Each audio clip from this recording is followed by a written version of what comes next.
Hello and welcome to The Week in 60 Minutes, brought to you by SpectatorTV and broadcast on June the 30th, 2022.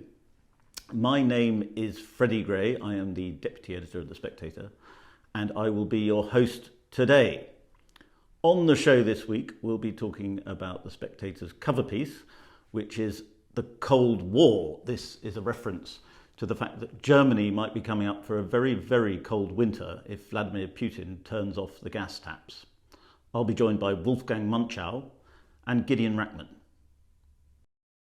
Next, we'll talk about politics with James Forsyth and Katy Balls. Boris Johnson has been jetting about the world, desperately trying to escape his domestic troubles.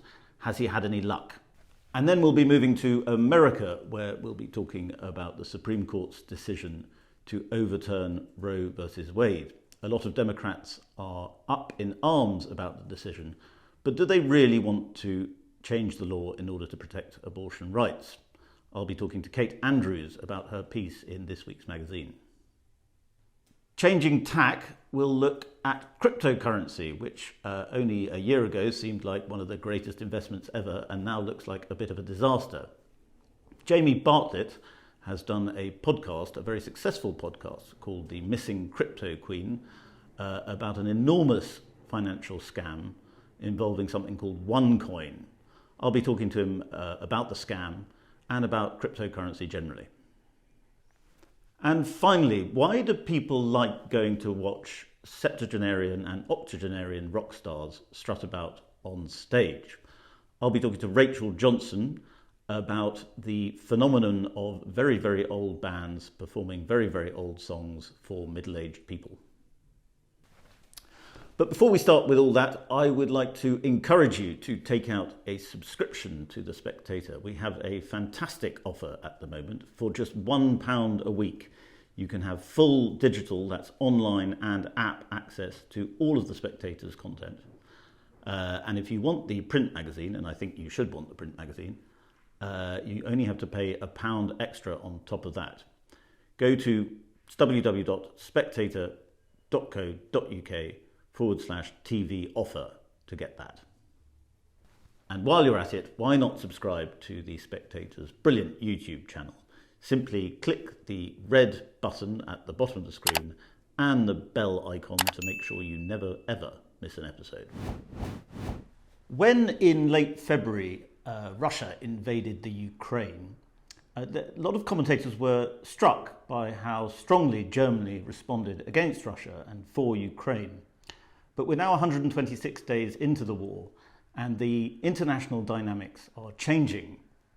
A big concern, as Wolfgang Münchau expresses in his cover piece for The Spectator this week, is that Germany is going to face a very cold winter, simply because Vladimir Putin still holds enormous power over the country because of his control of gas and energy. I'm joined now by Wolfgang, who I should say is Director of Euro Intelligence, and Gideon Rachman of the Financial Times, who is also author of a new book, The Age of the Strongman. Wolfgang, I'll start with you. How worried is Germany about whether its support for Ukraine can survive what could be a cold winter? Well, they're at the moment more worried about the cold winter than their support for Ukraine. What is happening is that Putin, that the Russians have cut the gas throughput to the pipeline system by about 50%, and that means that as Germany goes into the winter, the gas storage tanks will not be full. They will be half filled. They're about 50% filled right now. And the plan had been to fill them up to about 100% or 90%, and then that would be enough for them to get through the winter with the normal gas flows resuming.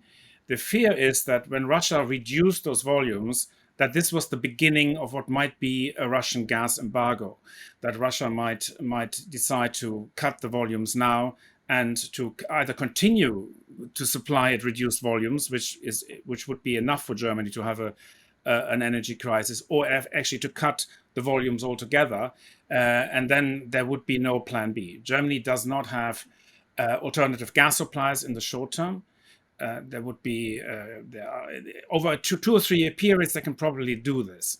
There have been talks with the Qataris, but there is no capacity in Qatar for further sales to Germany. The Americans want to supply more liquid natural gas, and they will, but it will not be enough to make up these enormous shortfalls that would result from a Russian embargo. Now, Putin has in the past not used gas as a geopolitical weapon.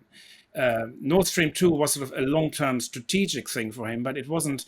He never used gas, or at least in respect of Germany, he didn't use gas. He didn't cut the gas in order to change. For political reasons, but this is different because the Germans have already said they're going to get out of Russian gas anyway as part of the EU strategy. So he's not going to help them get this smooth out of their Russian contracts. So he may well have an incentive to do this, and the result, if he did, would be a very significant energy crisis in Germany. And the German economics minister has warned about a Lehman-style event, a contagious event of people, of gas companies and energy companies failing and causing a ripple of bankruptcies throughout the energy sector. And of course, that reference to Lehman does hint that it might not just be Germany. It could create a global problem because although obviously it'd be terribly bad if German homes can't be heated, there's also the issue of German manufacturing needed to be powered. It would have global impact, but it would certainly be European. It would certainly be European economic shock. The economic impact assessments are very different. Economists have come as often in these cases to different results, but the credible ones that I've been looking at talk about a recession to the tune of -5 to -7% of GDP. That's a lot. If you have these sort of contagion effects, this could ripple through Europe. The other thing that we have, the other problem that we have, is that if Putin cuts the gas to Germany, will Germany still supply gas to other EU countries, or as they do now? Because and is there a solidarity? I mean, I was talking about the solidarity with Ukraine in the article, but there's another factor of the solidarity between EU members. Will there be enough EU solidarity to share the gas that they have, or will it be, it arrives in my country first and we'll use it up, and if you don't have it, that's your bad luck. So we have to see about this, but it's not exactly a solidarity test that people would probably relish at this point. Gideon, I'll bring you in. Donald Trump, one of the strong men in your book, was much mocked when he said things like Germany is totally controlled by Russia. However, as we've gone forwards in time, it seems like Trump had a pretty good point, wouldn't you say? Well, totally controlled, I think, was probably overstating it. I mean, as you've seen by the strength of the German reaction to what Russia's done in Ukraine. In fact, they've changed their foreign policy really pretty significantly. But I think Trump had a point that Germany had over many years unwisely allowed itself to become very, very reliant on Russian gas. They didn't really believe that Russia would ever use this weapon. You heard, for example, that even throughout the Cold War, during crises, Russia always continued to supply Germany with gas. But now Germany itself, along with the European Union, has decided that this dependency is too dangerous and that they're going to wean themselves off. A senior German official said to me a few weeks ago that Putin, before the war, was looking at 30 years of stable oil and gas revenues from Europe, and now he's looking at 3 years. But those 3 years could be very bumpy for the reasons that Wolfgang lays out. That you can't just find new sources of gas that easily. All the places they're looking for will either take time to develop or are already committed. So yeah, they could have a very rough winter. But from Putin's point of view, I could see why it would be very tempting to do this. Pure anger, apart from anything else. But there's only one way I think it works for him strategically, is if it really destabilizes Germany so much that you get a rise of radical parties such as the AfD that are much more sympathetic to Russia and really change German foreign policy. That's one possible outcome, but I think it's just as likely that it hardens German and European views that Russia is a danger and we're locked into a long-term conflict with them. So I'm not sure it's a wise policy for Putin to pursue, but then invading Ukraine was probably not a wise policy. So you don't think do you think there is a chance that he'd do this? Because it would seem to be further economic suicide from Putin to actually force European countries who've talked about moving away from gas for a long time but not actually done it, to move away to alternative sources of energy. Yeah, I mean, who knows? But, we've all kind of, or a lot of people have got what was in his head wrong. He may just be waving the weapon in the hope that this will force or persuade the Europeans to put more pressure on Ukraine to come to the negotiating table. But I suppose you could also argue from the Russian point of view, in a sense, they've already inflicted this strategic loss on themselves. They know that if the Europeans are as good as their word and can follow through, that Russian sales of gas to Europe will end in about 3 to 5 years. And that's a big problem for them because they don't have the pipeline capacity yet to redirect it to China. And as we saw with Nord Stream 2, constructing these new pipelines takes many, many years. So maybe it's a sort of a scenario where he says, well, you've damaged us, we're going to try and damage you. But, I just don't know. I mean, Putin will have thought it through probably quite carefully. It's interesting talking to sort of senior executives of the oil and gas multinationals who say that talking to Putin was like talking to one of their peers. He had an incredible command of the oil and gas industry and Russian economics.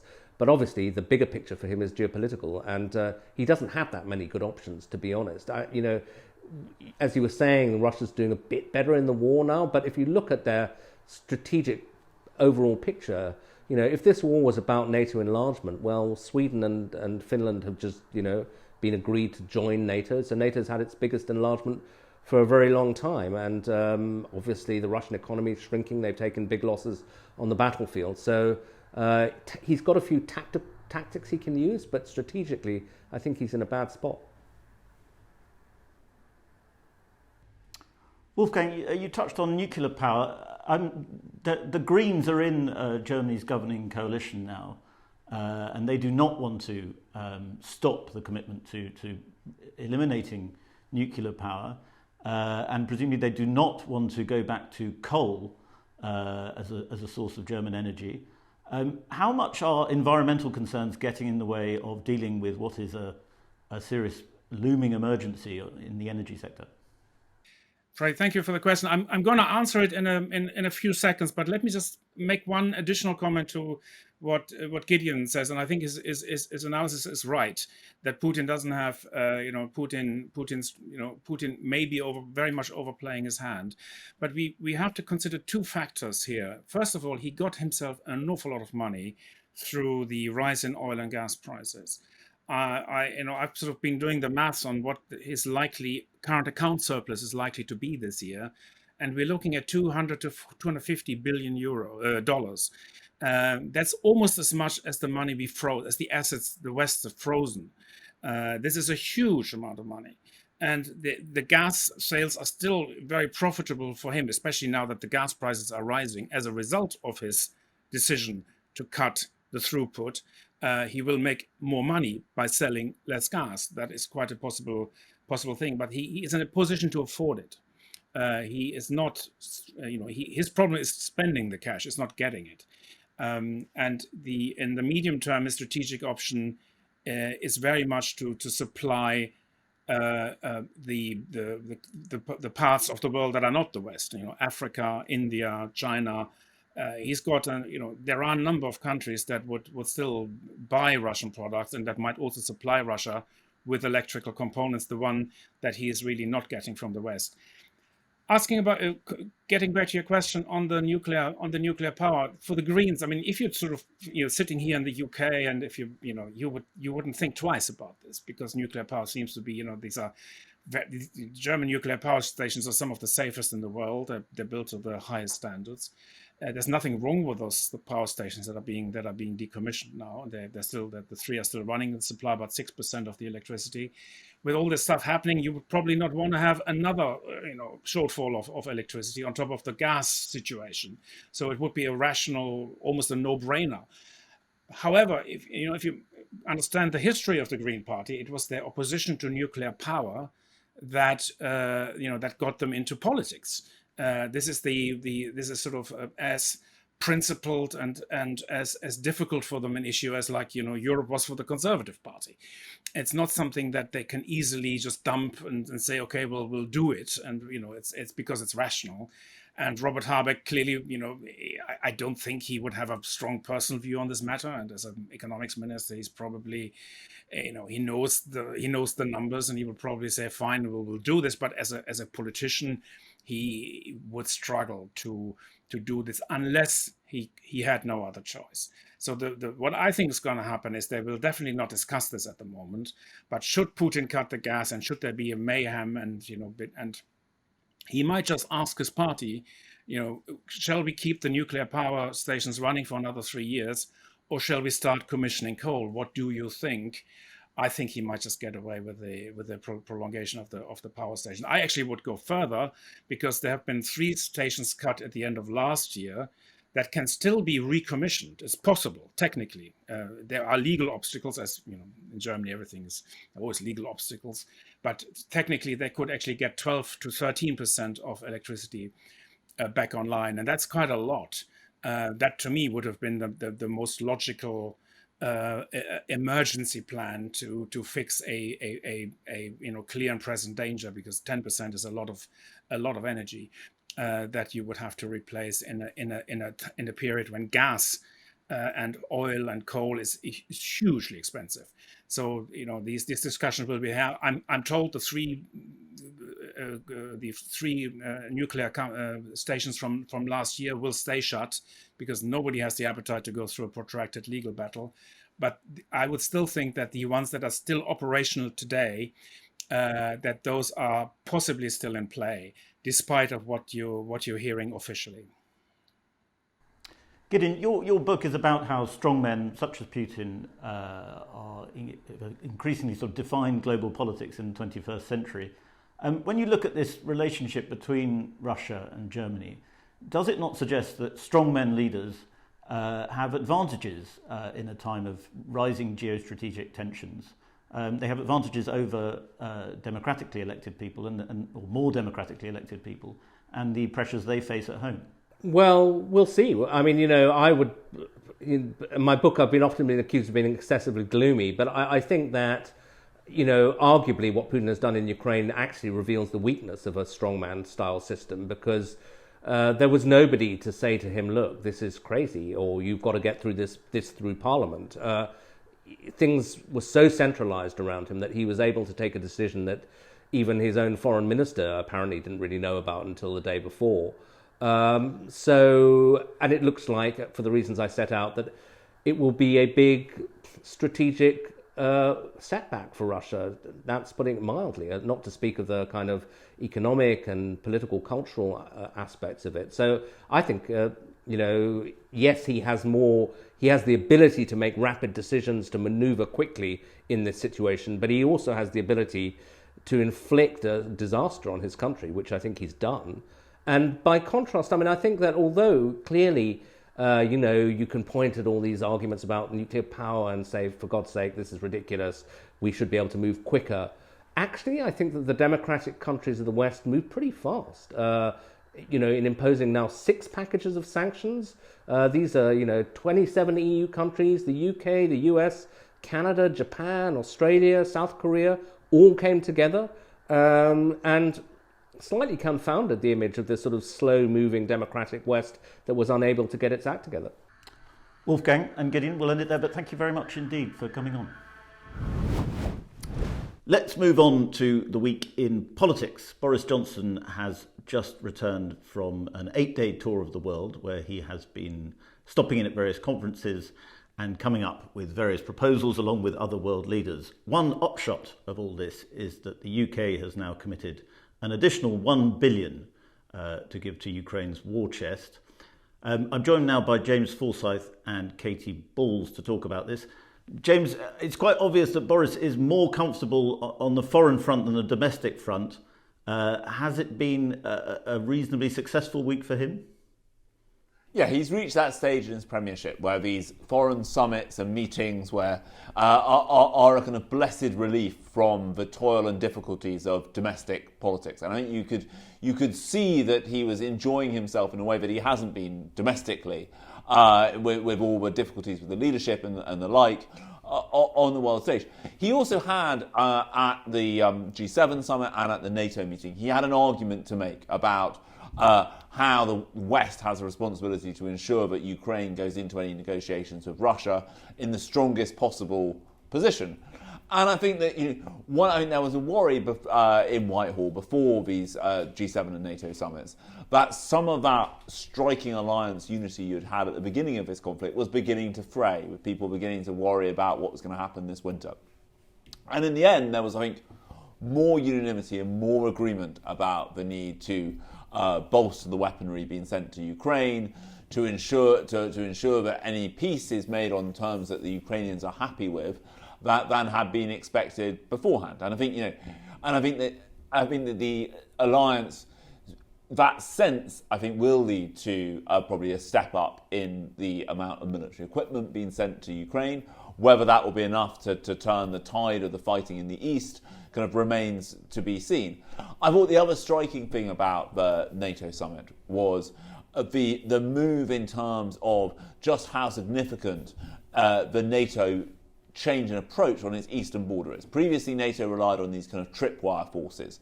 It is now going to have a much more substantial presence there, a kind of presence that was designed to be able to halt a kind of Russian advance. I also think you can see in all the references to China in this new NATO strategic concept, and the fact that Japan and South Korea and Australia were invited to the summit, where this debate goes next. Because however brutal the Russian war in Ukraine is, in terms of the great power competition of this century, the most significant great power competition is going to be between the US and its allies and China for the question of who dominates the 21st century. So you think democracies versus autocracies is going to be the theme of the coming months? I think what kind of world we live in, and I think obviously there is a flashpoint there in Taiwan, which I personally am a subscriber to the theory advanced by the American strategist and academic Hal Brands, but the US-China competition is going to be the most intense in the next decade. In that ultimately China is a peaking power, and I think 10 years from now it will be clear that it is caught in the middle income trap. It is going to be a less significant force than it looks. So it has this decade to try and change the facts on the ground, and I think that makes an assault on Taiwan within the next 10 years highly likely, and that is obviously going to be an even more disruptive event, both in military terms and economically, than Russia's invasion of Ukraine. I thought you were making a peaking pun there, but you wouldn't be so gauche as to use such an old-fashioned name. Katy, moving on to you. There is, despite all the commitment towards NATO from various statesmen, there is this odd story, or this sort of suggestion of some discontent within government about Britain's commitment to NATO, because Ben Wallace seems to be pushing for more, and the government seems to be pushing for slightly less. What's going on there?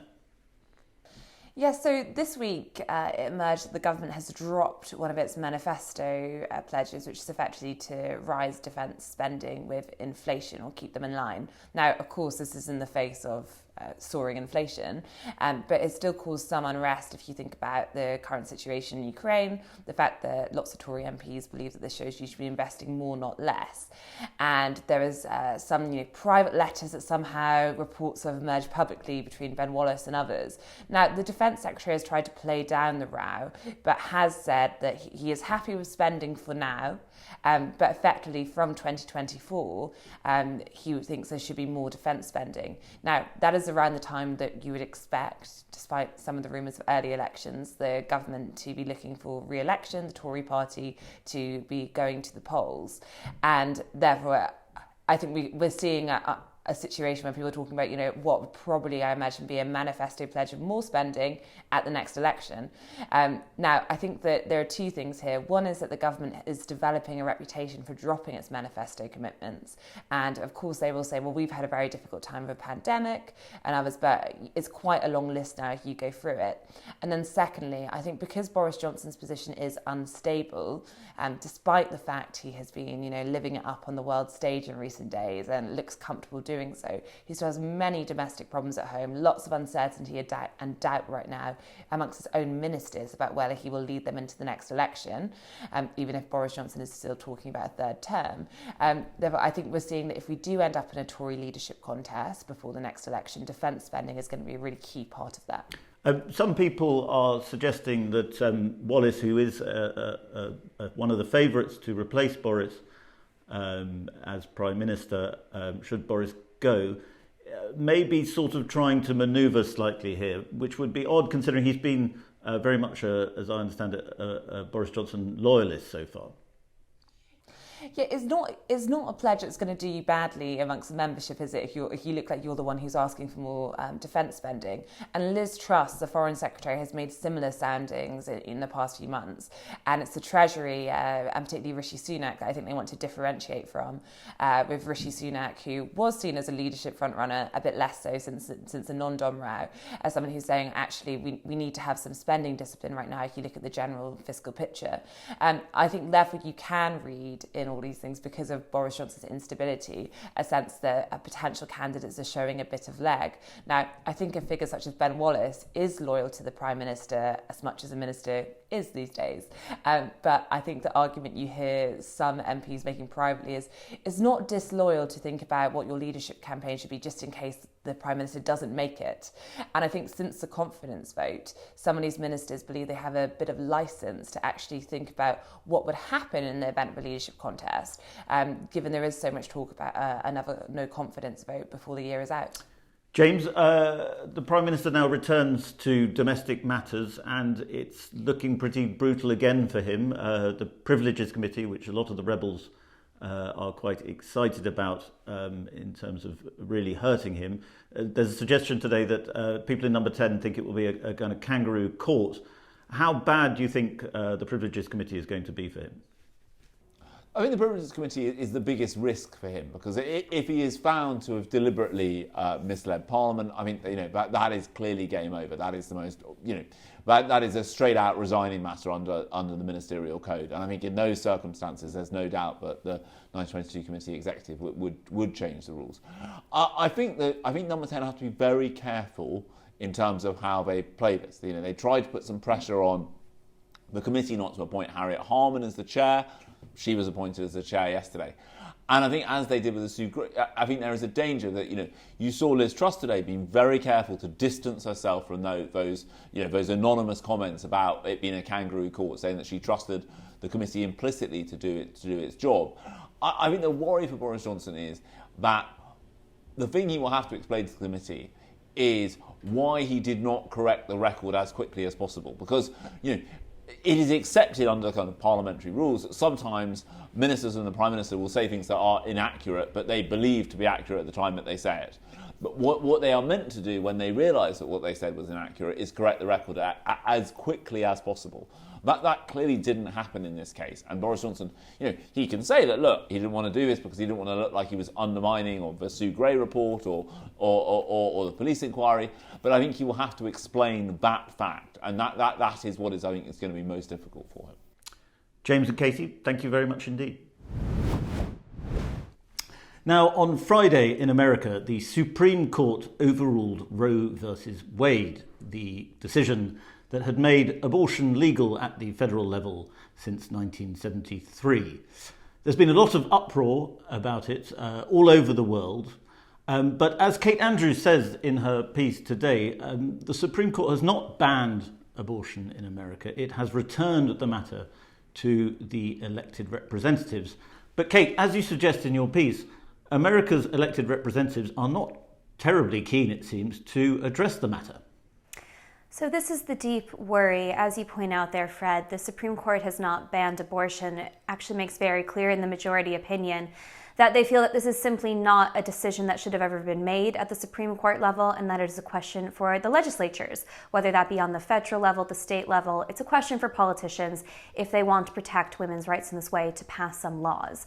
Of course, Congress hasn't done that, and I think part of the fear that you can sense in America right now really stems from the fact that it's not obvious at all that politicians want to or are capable of coming to the table to have a sensible conversation about this, because for decades now, the Supreme Court has acted as sort of a judicial umbrella under which people could use the topic of abortion and women's rights to make a lot of political points, to try to gather votes around election times, never really thinking that they'd have to act on whatever they were proposing.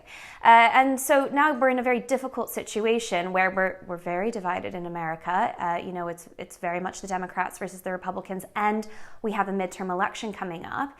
And so you have everyone, including Joe Biden and Kamala Harris, talking about how we can solve this issue in the next election. And you should read that as vote Democrat, or on the other side, vote Republican. And it really feels like actually women's rights and trying to talk about this now sensibly and come to some kind of perhaps compromise on the federal level is secondary to winning votes. Well, is this part of the culture war problem in America that's been going on for decades now? And abortion is perhaps the biggest and longest running culture war fight. That both political parties have got so used to using these issues to gin up the base, and as a result, they don't actually want to resolve them because they are useful mechanisms, similar perhaps to the fight over gun rights. And there was a law was passed last week on gun rights last week. But these are issues that fire up the base, but politicians don't actually want to resolve them precisely because they fire up the base. I think that's exactly right. It was very grating, frankly, to see former President Barack Obama tweeting out what a devastating decision this was from the Supreme Court, encouraging people to knock on doors and to vote to change it, when he, of course, had a supermajority when he came into the Oval Office in 2009, and he could have codified abortion rights into law with his supermajority, and actually said at the time that it wasn't a legislative priority. I'm pleased that the Democrats think this is a priority now, but as I write in the piece, and maybe this is wishful thinking on my part, I'm sure a lot of people will say I'm being optimistic here, but I really believe that if women's rights and the right to access an abortion were at the top of people's priority list, that right now Joe Biden would be speaking to some more of the liberal Republicans, particularly Suzanne Collins, the Republican senator from Maine, and some of her colleagues who themselves are interested in a more narrow but still defined scope to legalize abortion at the federal level, to try to come up with some compromise, some solution. I propose in the piece maybe say a 12-week backstop in which women across America have the right to access abortion at up to 12 weeks, and then states could legislate further if they want. That will obviously upset a lot of people on the pro-life side who don't see any negotiation to be had. It will frustrate a lot of people in the pro-choice side who would see 12 weeks as a big step backwards. But what I'm trying to get at is, Biden needs 60 votes in the Senate to actually pass some serious legislation on this. And whilst I can't immediately tally 60, I can get quite close looking at some of the statements that were made from Republican senators after Roe v. Wade was overturned last week. He should at least be trying. He should be trying to negotiate. This is, after all, how he sold himself to the public, Moderate Joe. It's reasons like people like me voted for him in 2020, because I did think that when he promised unity, he meant it to some degree. But I want to be very clear that there's really ugly stuff coming out from the Republican side. Talk about how we need to ban abortion at the federal level now, no state's choice in this at all, about how we need to criminalize the women and doctors who do this. Both sides, almost dare I say, seem to be enjoying the political vitriol a bit too much. And what's happening in real time is millions of women are losing access to abortion in their state in practically every circumstance. So I think if we wanted to do something that was in many ways a compromise, but I think also common sense given how divided America still is on this issue, Joe Biden and the more liberal Republicans could be trying to get there. But I don't see that progress trying to be made.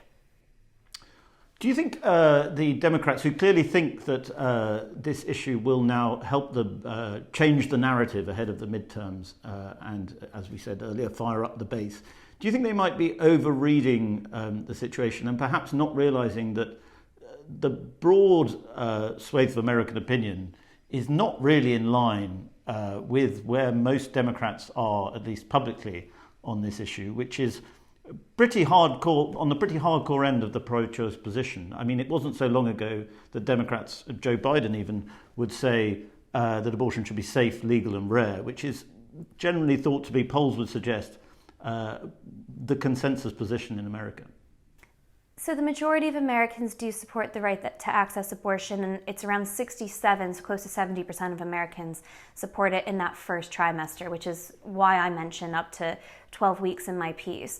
As you point out, Freddie, the Democrats did bring legislation to the floor in May, claiming that they were trying to codify abortion rights into law. But in my opinion, it was a stunt designed to fail. Because if you look at what was in that legislation, it was very radical. It essentially created loopholes so you could access abortion throughout your full 9 months of pregnancy. And that was never, ever going to garner Republican support. It actually lost a few Democrats as it was going through. I think that was designed to be able to say in the midterms, look, we tried to do this. You need to give us more votes. You need to give us a supermajority so that we can codify abortion laws. But, I think a lot of voters will see through that. As you say, the majority of Americans are pretty confident on where they stand on the issue. And it is a classically liberal leaning towards a woman's right to choose, but it isn't extreme. And I think a lot of the support for the Democrats around Roe may already be baked into some of the polling. I've no doubt it's going to help them in the midterms, but what I'm deeply worried about is that this may be the last chance for a genuine bipartisan compromise for quite a while. Because if the Democrats miscalculate this and the Republicans do take the House and possibly the Senate, then you have complete gridlock. Chances of compromise are near zero. And we're in the situation we're in now, which is one I don't like as somebody who supports the women's right to choose, in which, as I said, millions of women across various states are losing access to abortion in their state in almost every circumstance. So I think now is the time. The Democrats have majorities in the House and the Senate, but they're slim, and there are Republicans who seem like they might be willing to talk about this. This is the moment to come up with something that isn't too extreme at either ends. And I'm also worried about something rather extreme coming in on either end, full stop. Even if Joe Biden were, say, to get his supermajority, if they pass legislation around such a contentious issue like abortion, and very emotive issue that seems really partisan, then the chances that it's going to be overturned by the Republicans when they get in, and the other party always gets in eventually, is significantly higher. I envy European countries looking at the fact that they have already gone through that democratic process and that public debate around women's rights and have more or less settled the issue. America, because of Roe v. Wade, really didn't do that. It actually decided to use it as an election point, as we've spoken about, and we never had a serious grown-up conversation between the two sides. So we're like 50 years behind in this conversation, and we're having to have it now, and I fear that our politicians are simply not up to doing so. Do you ever think that perhaps in Britain and European countries, as you suggest, that the question has been settled politically, but perhaps, again, the political classes are slightly out of touch with the public? For instance, Danny Kruger, the Tory MP yesterday in Parliament, advanced what sounded to me anyway like a rather mild pro-life case and said this should be a subject for debate and it's not for us to lecture Americans about it. And he's been sort of widely slammed for having said that, which suggests that the appetite for debate in Britain, it's not that it's just settled, it's that there isn't any willingness to have the debate. I listened to Danny Kruger's comments in full, and while I'm not sure I agreed with everything that he said, coming from a more pro-choice perspective, I didn't find his comments insulting or in any way dangerous, as I think a lot of people have tried to suggest. I think the heat around his comments comes from the fact that Roe v. Wade has just been overturned, and there has been this uncomfortable thing happening here in the UK where some commentators and politicians have wanted to suggest that what's just happened in America is now coming for the UK, and I don't think there's any evidence to suggest that. So when somebody like Kruger stands up and gives anybody, it's not ammo, but gives them what they think might in some circumstances be a little bit of ammo, they try to use it. And so to your point, Fred, I think his wider comments were about the fact that here in the UK we can discuss abortion and people don't become enraged usually. People don't become deeply angry and they don't make horrible accusations immediately. Whereas in the States, it is really difficult under almost any circumstance to have a public conversation about abortion that isn't very, very ugly. And I think that's the point he was trying to make. And I think it has just been convenient for some people to take that out of context. Kate, I'm going to cut you off there because we're in danger of having a reasonable conversation. Thanks for having me, Fred. Now, as anybody who has had any interest in the world of cryptocurrency knows, it's a place that is full of scams, Ponzi schemes, swindlers and scammers. And perhaps the best example of this is the story of OneCoin and its founder, Ruja Ignatova. Jamie Bartlett, who joins us now, is the maker of a brilliant podcast called The Missing Cryptoqueen, which is now a brilliant book. Jamie, for our listeners and viewers who don't know the story, can you give us a little bit of an outline of this rather extraordinary and quite sad tale? Yeah, thanks for having me. The really quick version of this is in 2014, so quite a while ago now. This woman, Dr. Ruja Ignatova, Bulgarian German, she comes out of nowhere and basically tells the world, "You've heard about Bitcoin. Lots of people making lots of money. It's going to change global finance forever. I've got a new one. It's better. It's easier. It's simpler. It's called OneCoin." And within 18 months, about 1 million people from 175 countries had invested close to sort of 3 to 4 billion euros into this, thinking they'd bought the next Bitcoin. The value of their coins was going up. They were logging on, checking them. They'd spent all of their money on it, but they could never turn those coins back into real money.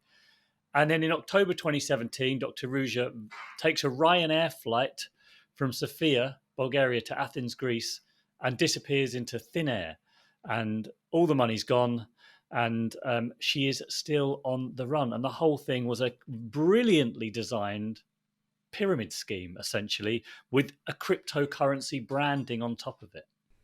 Well, for my sins, I've had some experience of crypto pyramid schemes, and one can be forgiven for thinking that the whole cryptocurrency world is itself a Ponzi scheme at times. Do you feel that there's a sort of legitimate world of crypto still? Yeah, I do actually. I think there's a difference between something like Bitcoin, which, yeah, it's highly speculative. It's a risky investment. It goes up and it goes down. But there is something interesting about the idea of digital fixed supply currency that operates outside governments and central banks, that's sort of secured by mathematics. The problem is, running alongside that is a load of chancers and scammers who think, "Ooh, no one really understands this technology. I'll pretend I've made the next one." And investors who are desperate to get 1,000% return on their investment are pouring their money into those scam ones as well. And it's very, very hard for an ordinary person to tell the difference from one to the other because they look kind of indistinguishable in many ways. OneCoin was a bit different because it was really a straight up pyramid scheme. I mean, it was sold in a pyramid fashion. You would buy the coins and then you'd recruit people to buy coins who'd then recruit people to buy coins, and you'd get commissions from every sale that you made. So it really was designed like a pyramid scheme. So it's slightly different from Bitcoin. It didn't really ever have any technology behind it, and Bitcoin does. But it's the weird thing, it's a kind of grey zone between the legitimate ones and the illegitimate ones. A lot of them look the same. There's shades of grey for all of them.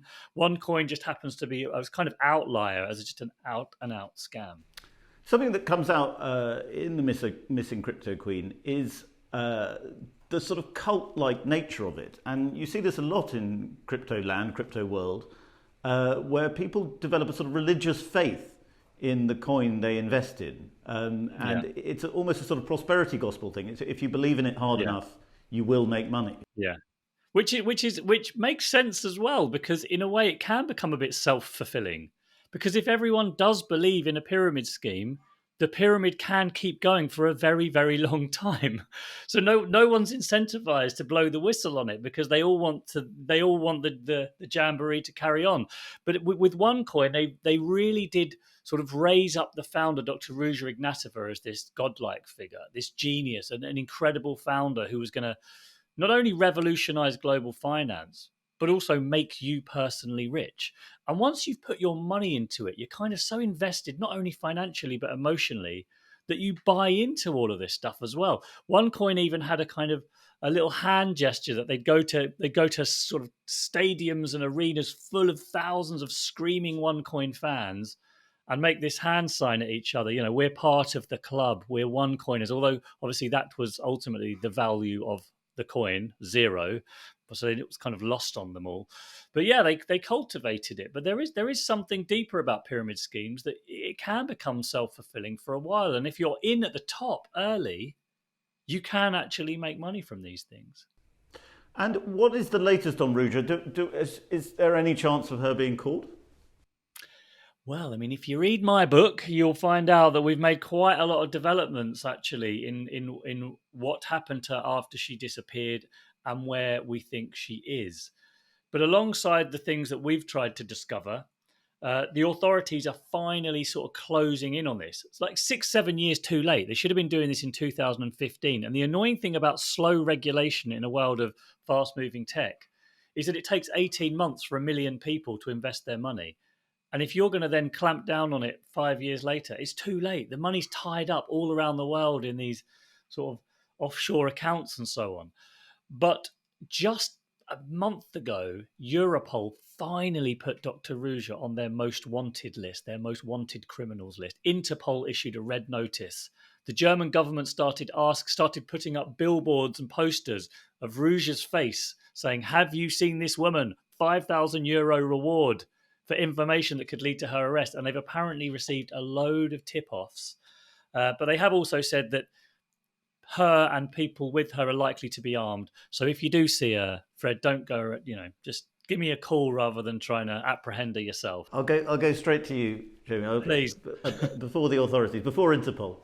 I do wonder, though, I thought your podcast was brilliant, and I'm glad it's had all the success it deserves, but do you not find it slightly weird that a lot of the biggest hits, sort of media hits of the last few years have been about scams? I mean, you think about the Fire Festival documentary, the Blood one, what was it called? Bad Blood.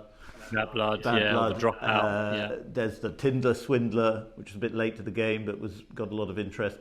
We seem to be obsessed with the way that we can be ripped off through the internet. Presuming that's just because a lot of people are being ripped off through the internet. I totally agree with you. I've been thinking about this exact question. Like, we have become a nation obsessed with true crime scam stories. I can't quite work out why it is. Maybe you're right. Maybe it's because partly the majority of crime now takes place online. And then they're never the police are so far behind this. The prosecution rate for various online fraud and online crime is negligible. So maybe we try to make up for it by watching these shows and trying to figure out for ourselves what's going on, because we know the police aren't going to help us. But there is a strange fascination, not only with true crime, but with women involved in true crime. Because if you think about Theranos, it was Elizabeth Holmes. Inventing Anna was that other one, the woman. And obviously Dr. Ruja as well. Something's going on, and I've got to be honest. I should know the answer to that because I'm part of the problem. I suppose we worship the rise and the fall, don't we? And we adore these people when the scam's working, and even when we know it's still working. Freud as well, isn't there? Like, look at, I'm not so stupid as to invested all my money in a gigantic Ponzi scheme. Yeah, I just bought loads of NFTs. Yeah. Yeah, exactly. Yeah, I wouldn't have invested in OneCoin. I've put all my money in Dagcoin, which is actually So there is a strange fascination with it, and because it's everywhere but never seemingly prosecuted, it's like the podcasts and TV shows are doing the job of the police of showing these people finally getting their comeuppance. Jamie, are you working on another podcast to do with scams, hopefully? Do you know what? I kind of am, but I'm not allowed to tell you anything about it. But we're still, yeah.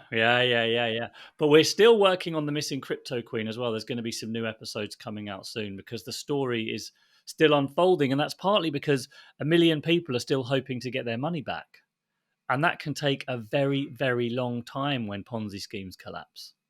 Well, we better wrap it up there. But many congratulations on the success of the podcast, and I'm sure the book. And thanks for coming on. Thank you very much. Right, let's talk about Viagra, hair dye, and very, very old rockers. Last weekend was Glastonbury, and the headline act on the Friday was Billie Eilish, who was 20 years old. But the rest of the weekend, not just at Glastonbury, but in Hyde Park, was dominated by ageing rockers. Elton John, Mick Jagger, Paul McCartney.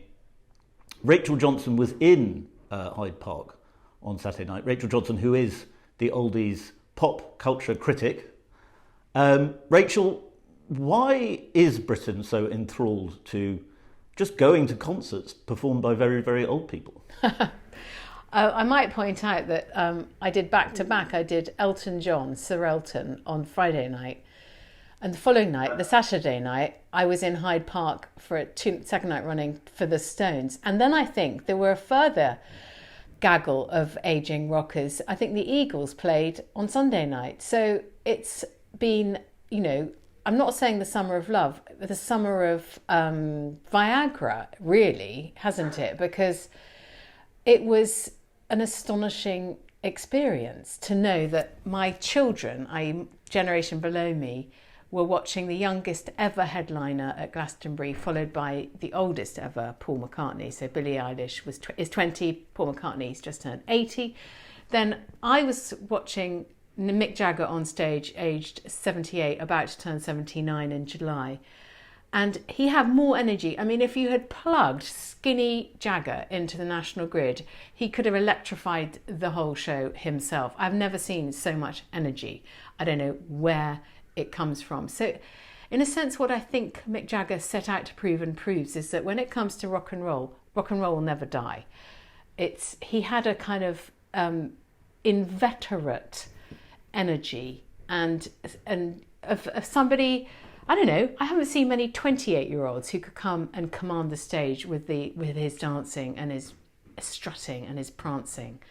So what I think he proved was that age is just a number when it comes to rock and roll. But in the piece I've written for The Spectator, I point out that however youthful the spirit is, the flesh is prey to mortal, a mortal cycle. And these rock dinosaurs have really knocked it out of the park, quite literally, this last weekend, this summer. But, the meteor is on its way. It hasn't struck. But these guys all started their shows and they talked about, like, Paul McCartney. We saw George Harrison, no longer with us. John Lennon, no longer with us. And ditto Charlie Watts. The whole thing opened with a montage of tribute to Charlie Watts, the drummer, who has died. So you do get the feeling that they are knocking on heaven's door, sadly. Well, as you say in the piece, they're the only people that can really sort of guarantee massive ticket sales, and the meteor is coming.